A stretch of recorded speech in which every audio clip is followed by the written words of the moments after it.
News next top ನ್ಯೂಸ್ಗೆ ಸ್ವಾಗತ. ನಾನು ಮೇಘನಾ ಪ್ರಣುತ್. ಟಾಪ್ ನ್ಯೂಸ್ ನೋಡೋಣ. ಅದಕ್ಕೂ ಮುನ್ನ ಈ ಕ್ಷಣದ ಹೆಡ್ಲೈನ್ಸ್.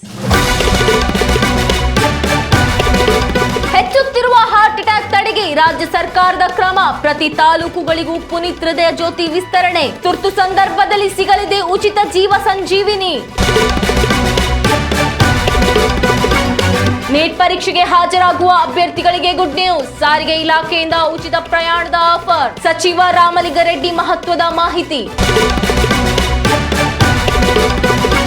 ದೇಶದಲ್ಲಿಯೇ ಪ್ರಪ್ರಥಮ ಪ್ರಯತ್ನ. ರಾಜ್ಯದಲ್ಲಿ ಜಾನುವಾರುಗಳಿಗೂ ಬಂತು ಆಧಾರ್ ಕಾರ್ಡ್. ಕಿವಿ ಚುಚ್ಚುವ ಹಳೆ ಪದ್ಧತಿಗೆ ಶೀಘ್ರದಲ್ಲೇ ಮುಕ್ತಿ. ಸಾರ್ವಜನಿಕ ಸ್ಥಳದಲ್ಲಿ ಮೊಬೈಲ್ ಚಾರ್ಜ್ ಮಾಡುವವರೇ ಎಚ್ಚರ. ರಾಜ್ಯದಲ್ಲಿ ಹೆಚ್ಚಿದೆ ಜ್ಯೂಸ್ ಟ್ಯಾಕಿಂಗ್ ವಂಚನೆ. ಕ್ಷಣ ಮಾತ್ರದಲ್ಲಿ ನಿಮ್ಮ ಖಾತೆಯ ಹಣ ಮಂಗಮಾಯ. ರಾಜ್ಯದ ಹಲವೆಡೆ ಗರಿಷ್ಠ ತಾಪಮಾನ ಗಣನೀಯ ಕುಸಿತ. ಇಂದಿನಿಂದ 5 ದಿನ ಬಿರುಗಾಳಿ ಸಹಿತ ಮಳೆ. ಸಾರ್ವಜನಿಕರಿಗೆ ಐಎಂಡಿ ಎಚ್ಚರಿಕೆಯ ಸಂದೇಶ.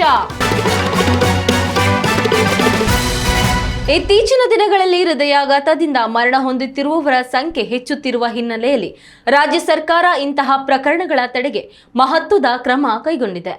ಸ್ಯಾಂಡಲ್ವುಡ್ ನಟ ದಿವಂಗತ ಪುನೀತ್ ರಾಜ್ಕುಮಾರ್ ಹೆಸರಿನಲ್ಲಿ ಈಗಾಗಲೇ ರಾಜ್ಯದಲ್ಲಿ ಪುನೀತ್ ಹೃದಯ ಜ್ಯೋತಿ ಯೋಜನೆ ಜಾರಿಗೆ ಬಂದಿದೆ.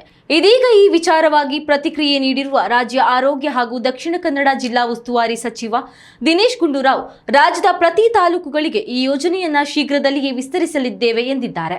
ಈ ಸಂಬಂಧ ಮಂಗಳೂರಿನಲ್ಲಿ ಮಾತನಾಡಿದ ಅವರು, ರಾಜ್ಯದಲ್ಲಿ ಈಗಾಗಲೇ 78 ಕಡೆಗಳಲ್ಲಿ ಪುನೀತ್ ಹೃದಯ ಜ್ಯೋತಿ ಸಾರ್ಥಕವಾಗಿ ಕಾರ್ಯನಿರ್ವಹಿಸುತ್ತಿದ್ದು, ಅಪಾಯದ ಹಂತದಲ್ಲಿದ್ದ ರೋಗಿಗಳ ಪಾಲಿಗೆ ಸಂಜೀವಿನಿಯಂತೆ ಕೆಲಸ ಮಾಡಿದೆ. ದಕ್ಷಿಣ ಕನ್ನಡ ಜಿಲ್ಲೆಯಲ್ಲಿಯೂ 3 ಕೇಂದ್ರಗಳಲ್ಲಿ ಹೃದಯ ಜ್ಯೋತಿ ಕಾರ್ಯನಿರ್ವಹಿಸುತ್ತಿದೆ ಎಂದು ಹೇಳಿದರು.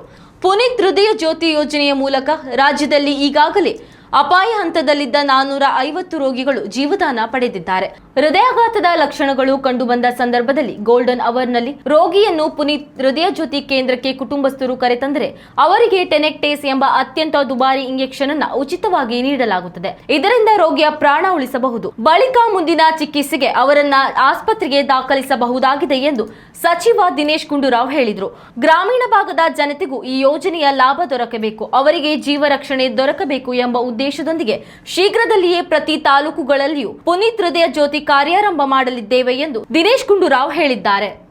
ಉತ್ತಮ ಸಂಸ್ಕಾರಯುತ ಶಿಕ್ಷಣದೊಂದಿಗೆ VSS English medium CBSE school Udupi Muddur.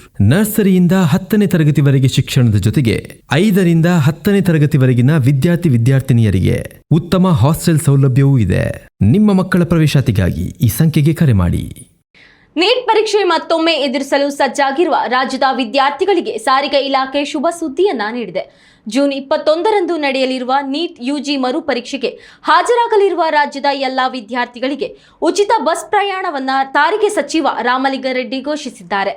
ಪ್ರವೇಶ ಪ್ರತಿ ತೋರಿಸುವ ವಿದ್ಯಾರ್ಥಿಗಳಿಗೆ ಸರ್ಕಾರಿ ಬಸ್ಗಳಲ್ಲಿ ಪರೀಕ್ಷಾ ಕೇಂದ್ರದವರೆಗೆ ಉಚಿತ ಬಸ್ ಪ್ರಯಾಣ ಸೌಲಭ್ಯ ದೊರೆಯಲಿದೆ. ಸಿಇಟಿ ಸಂದರ್ಭದಲ್ಲಿಯೂ ವಿದ್ಯಾರ್ಥಿಗಳಿಗೆ ಉಚಿತ ಬಸ್ ಪ್ರಯಾಣದ ವ್ಯವಸ್ಥೆ ಕಲ್ಪಿಸಲಾಗಿತ್ತು. ಇದೀಗ ನೀಟ್ ಯುಜಿ ಪರೀಕ್ಷೆಯ ಸಂದರ್ಭದಲ್ಲಿಯೂ ಸಾರಿಗೆ ಇಲಾಖೆಯಿಂದ ವಿದ್ಯಾರ್ಥಿಗಳಿಗೆ ಅನುಕೂಲವಾಗಲಿ ಎಂದು ಈ ಕ್ರಮ ಕೈಗೊಂಡಿದ್ದೇವೆ ಎಂದು ಸಾರಿಗೆ ಸಚಿವ ರಾಮಲಿಂಗಾರೆಡ್ಡಿ ಹೇಳಿದ್ದಾರೆ. ಒಟ್ಟಾರೆ ನೀಟ್ ಮರು ಪರೀಕ್ಷೆಯ ಗೊಂದಲ ಮತ್ತು ಒತ್ತಡದಲ್ಲಿದ್ದ ವಿದ್ಯಾರ್ಥಿಗಳಿಗೆ ಸಾರಿಗೆ ಇಲಾಖೆಯ ಈ ಪ್ರಕಟಣೆ ನಿರಾಳತೆ ತಂದಿದೆ. ವಿದ್ಯಾರ್ಥಿಗಳು ಯಾವುದೇ ಸಾರಿಗೆ ವೆಚ್ಚದ ಚಿಂತೆ ಇಲ್ಲದೆ ಸಾಗಣೆ ಸಮಸ್ಯೆಯಿಂದ ನಿಶ್ಚಿಂತೆಯಿಂದ ಪರೀಕ್ಷಾ ಕೇಂದ್ರ ತಲುಪಲು ಈ ಉಚಿತ ಬಸ್ ಪ್ರಯಾಣದ ಯೋಜನೆ ಸಹಕಾರಿಯಾಗಲಿದೆ. ವಿದ್ಯಾರ್ಥಿಗಳು ಈ ಸೌಲಭ್ಯದ ಸದುಪಯೋಗ ಪಡಿಸಿಕೊಂಡು ಯಶಸ್ವಿಯಾಗಿ ಪರೀಕ್ಷೆ ಎದುರಿಸುವಂತೆ ಸಾರಿಗೆ ಇಲಾಖೆ ಸಚಿವರು ತಿಳಿಸಿದ್ದಾರೆ. ಕರ್ನಾಟಕದ ಪಶುಸಂಗೋಪನಾ ಕ್ಷೇತ್ರದಲ್ಲಿ ಅತ್ಯಾಧುನಿಕ ಡಿಜಿಟಲ್ ಕ್ರಾಂತಿಯೊಂದು ಆರಂಭವಾಗಲು ವೇದಿಕೆ ಸಿದ್ಧವಾಗಿದೆ. ಇನ್ನು ಮುಂದೆ ಮನುಷ್ಯರಂತೆ ರೈತರ ಜೀವನ ಅಡಿಯಾಗಿರುವ ಹಸು, ಎಮ್ಮೆ ಹಾಗೂ ಕರುಗಳಿಗೂ ವಿಶಿಷ್ಟವಾದ ಡಿಜಿಟಲ್ ಗುರುತಿನ ಚೀಟಿ ನೀಡಲು ರಾಜ್ಯ ಸರ್ಕಾರವು ಅಂತಿಮ ಹಂತದ ಸಿದ್ಧತೆಗಳನ್ನು ಕೈಗೊಂಡಿದೆ. ಈ ಮೂಲಕ ದೇಶದಲ್ಲಿಯೇ ಜಾನುವಾರುಗಳಿಗೆ ಬಯೋಮೆಟ್ರಿಕ್ ವ್ಯವಸ್ಥೆ ತರುತ್ತಿರುವ ಪ್ರಥಮ ರಾಜ್ಯ ಎಂಬ ಹೆಗ್ಗಳಿಕೆಗೆ ಕರ್ನಾಟಕ ಪಾತ್ರವಾಗಲಿದೆ. ದನ ಕರುಗಳನ್ನು ಗುರುತಿಸಲು ಅವುಗಳ ಕಿವಿ ಚುಚ್ಚಿ ಪ್ಲಾಸ್ಟಿಕ್ ಟ್ಯಾಗ್ಗಳನ್ನು ಹಾಕುವ ಈ ಸಾಂಪ್ರದಾಯಿಕ ಹಾಗೂ ಪ್ರಾಣಿಗಳಿಗೆ ನೋವು ನೀಡುವ ಪದ್ಧತಿಗೆ ಮುಕ್ತಿ ಸಿಗಲಿದೆ. ಮನುಷ್ಯರ ಬೆರಳಚ್ಚುಗಳು ಒಬ್ಬರಿಂದ ಮತ್ತೊಬ್ಬರಿಗೆ ಹೇಗೆ ಭಿನ್ನವಾಗಿರುತ್ತದೆಯೋ ಅದೇ ರೀತಿ ಪ್ರತಿ ಜಾನುವಾರಿನ ಮೂಗಿನ ಮೇಲಿನ ರೇಖೆಗಳು ಮತ್ತು ಮಡಿಕೆಗಳು ಕೂಡ ವಿಭಿನ್ನವಾಗಿರುತ್ತದೆ. ಇದೇ ವೈಜ್ಞಾನಿಕ ಸತ್ಯವನ್ನ ಬಳಸಿಕೊಂಡು ಜಾನುವಾರುಗಳ ಮೂಗಿನ ಭಾಗವನ್ನ ಸ್ಕ್ಯಾನ್ ಮಾಡಿ ಪ್ರತ್ಯೇಕ ಡಿಜಿಟಲ್ ಐಡಿಯನ್ನ ಸೃಷ್ಟಿಸಲಾಗುತ್ತದೆ. ಒಟ್ಟಾರೆಯಾಗಿ ತಂತ್ರಜ್ಞಾನದ ಹೊಸ ಆಸರೆಯಲ್ಲಿ ಮೂಡಿಬರುತ್ತಿರುವ ಈ ನೂತನ ಜಾನುವಾರು ಆಧಾರ್ ಯೋಜನೆಯು ಪಶುಸಂಗೋಪನಾ ಕ್ಷೇತ್ರದಲ್ಲಿ ದೊಡ್ಡ ಕ್ರಾಂತಿಗೆ ಮುನ್ನುಡಿ ಬರೆಯಲಿದೆ.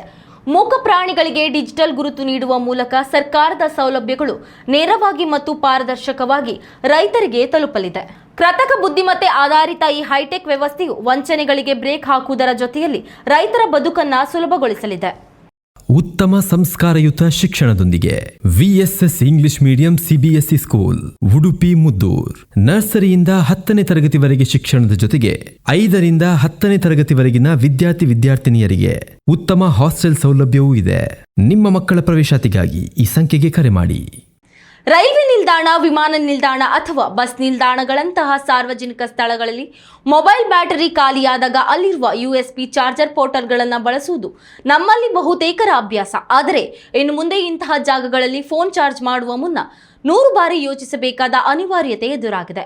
ಏಕೆಂದರೆ ಸಾರ್ವಜನಿಕ ಚಾರ್ಜಿಂಗ್ ಪಾಯಿಂಟ್ಗಳ ಮೂಲಕವೇ ಜನರ ವೈಯಕ್ತಿಕ ಮಾಹಿತಿ ಮತ್ತು ಹಣವನ್ನ ಲೂಟಿ ಮಾಡುವ ಹೊಸ ಜಾಲ ಸಕ್ರಿಯವಾಗಿದ್ದು, ಈ ಕುರಿತು ರಾಜ್ಯ ಸೈಬರ್ ಪೊಲೀಸ್ ಇಲಾಖೆ ಜನರಿಗೆ ತೀವ್ರ ಎಚ್ಚರಿಕೆ ನೀಡಿದೆ. ಸಾರ್ವಜನಿಕ ಸ್ಥಳಗಳಲ್ಲಿ ಉಚಿತವಾಗಿ ಸಿಗುವ USB ಪೋರ್ಟಲ್ಗಳಲ್ಲಿ ಹ್ಯಾಕರ್ಗಳು ಮೊದಲೇ ಅತ್ಯಾಧುನಿಕ ಚಿಪ್ಗಳನ್ನು ಅಥವಾ ಮಾಲ್ವೇರ್ ಸಾಫ್ಟ್ವೇರ್ಗಳನ್ನು ಅಳವಡಿಸಿರುತ್ತಾರೆ.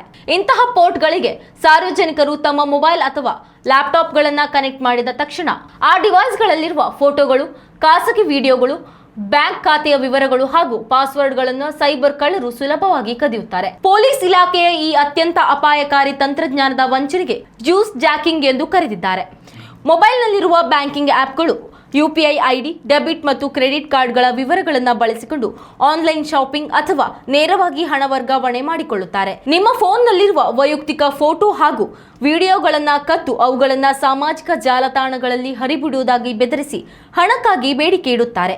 ನಿಮ್ಮ ಆಧಾರ್, ಪಾನ್ ಕಾರ್ಡ್ ಸೇರಿದಂತೆ ಪ್ರಮುಖ ವೈಯಕ್ತಿಕ ದಾಖಲೆಗಳನ್ನು ಇತರ ಅಪರಾಧ ಕೃತ್ಯಗಳನ್ನು ಎಸಗಲು ಡಾರ್ಕ್ ವೆಬ್ನಲ್ಲಿ ಮಾರಾಟ ಮಾಡಲಾಗುತ್ತದೆ. ಇಂತಹ ವಂಚನೆಗಳ ತಡೆಗೆ ಪೊಲೀಸ್ ಇಲಾಖೆ ಹಲವು ನಿರ್ದೇಶನಗಳನ್ನು ನೀಡಿದ್ದು, ಸಾರ್ವಜನಿಕ USB ಸಾಕೆಟ್ಗಳ ಬದಲಿಗೆ ನಿಮ್ಮದೇ ಆದ ಸ್ವಂತ ಅಡಾಪ್ಟರ್ ಅನ್ನು ನೇರವಾಗಿ ಎಲೆಕ್ಟ್ರಿಕ್ ಪ್ಲಗ್ ಪಾಯಿಂಟ್ಗೆ ಹಾಕಿ ಚಾರ್ಜ್ ಮಾಡುವುದು ಅತ್ಯಂತ ಸುರಕ್ಷಿತ ಎಂದಿದೆ. ಮಾತ್ರವಲ್ಲದೆ ಪ್ರಯಾಣದ ಸಮಯದಲ್ಲಿ ಬ್ಯಾಟರಿ ಸಮಸ್ಯೆಯಿಂದ ಪಾರಾಗಲು ಯಾವಾಗಲೂ ಒಂದು ಪವರ್ ಬ್ಯಾಂಕ್ ಅನ್ನು ನಿಮ್ಮ ಜೊತೆಯಲ್ಲಿ ಇಟ್ಟುಕೊಳ್ಳಿ ಹಾಗೂ ಅನಿವಾರ್ಯ ಪರಿಸ್ಥಿತಿಯಲ್ಲಿ ಸಾರ್ವಜನಿಕ USB ಪೋರ್ಟ್ ಬಳಸಬೇಕಾಗಿ ಬಂದರೆ ಮಾರುಕಟ್ಟೆಯಲ್ಲಿ ಸಿಗುವ USB ಡೇಟಾ ಬ್ಲಾಕರ್ ಸಾಧನವನ್ನು ಬಳಸಿ ಚಾರ್ಜ್ ಮಾಡಿ ಎಂದು ಹೇಳಿದೆ. ರಾಜ್ಯದಲ್ಲಿ ತಾಪಮಾನದ ಕುಸಿತದ ಬೆನ್ನಲ್ಲೇ ಮುಂದಿನ 5 ದಿನಗಳ ಕಾಲ ರಾಜ್ಯದ 19 ಜಿಲ್ಲೆಗಳಲ್ಲಿ ಬಿರುಗಾಳಿ ಹಾಗೂ ಗುಡುಗು ಸಹಿತ ಭಾರೀ ಮಳೆಯಾಗಲಿದೆ ಎಂದು ಹವಾಮಾನ ಇಲಾಖೆ ಮುನ್ಸೂಚನೆ ನೀಡಿದೆ. ಕೊಪ್ಪಳ, ಗದಗದಲ್ಲಿ 50ರಿಂದ 60 ಕಿಲೋಮೀಟರ್, ಉತ್ತರ ಒಳನಾಡು, ಬಯಲು ಸೀಮೆಯಲ್ಲಿ 40ರಿಂದ 50 ಕಿಲೋಮೀಟರ್ ಮತ್ತು ದಕ್ಷಿಣ ಒಳನಾಡಿನಲ್ಲಿ 30ರಿಂದ 40 ಕಿಲೋಮೀಟರ್ ವೇಗದಲ್ಲಿ ಗಾಳಿ ಬೀಸಲಿದೆ. ಇನ್ನು ಕರಾವಳಿಯ ಕೆಲವೆಡೆ ಮಳೆ ಉಳಿದಂತೆ ಒಣ ಹವಾಮಾನ. ಬೆಂಗಳೂರಿನಲ್ಲಿ ಮೋಡ ಕವಿದ ವಾತಾವರಣದೊಂದಿಗೆ ಹಗುರದಿಂದ ಸಾಧಾರಣ ಮಳೆಯಾಗಲಿದೆ. ದಾವಣಗೆರೆ, ಬೆಂಗಳೂರು ಗ್ರಾಮಾಂತರ, ಬೆಂಗಳೂರು ನಗರ, ಚಾಮರಾಜನಗರ, ಕೋಲಾರ ಮತ್ತು ರಾಮನಗರ ಜಿಲ್ಲೆಗಳಲ್ಲಿ ಗಾಳಿಯ ವೇಗವು ಸ್ವಲ್ಪ ಕಡಿಮೆ ಇರಲಿದ್ದು ಹಗುರದಿಂದ ಸಾಧಾರಣ ಮಳೆಯಾಗಲಿದೆ. ಈ ಪ್ರದೇಶಗಳನ್ನು ಹೊರತುಪಡಿಸಿ ರಾಜ್ಯದ ಇನ್ನುಳಿದ ಜಿಲ್ಲೆಗಳಲ್ಲಿ ಒಣ ಹವಾಮಾನ ಮುಂದುವರಿಯಲಿದೆ. ಸದ್ಯ ರಾಜ್ಯಾದ್ಯಂತ ಗರಿಷ್ಠ ಉಷ್ಣಾಂಶವು 28.3 ಡಿಗ್ರಿ ಸೆಲ್ಸಿಯಸ್ನಿಂದ 40.4 ಡಿಗ್ರಿ ಸೆಲ್ಸಿಯಸ್ನವರೆಗೆ ದಾಖಲಾಗಿದೆ.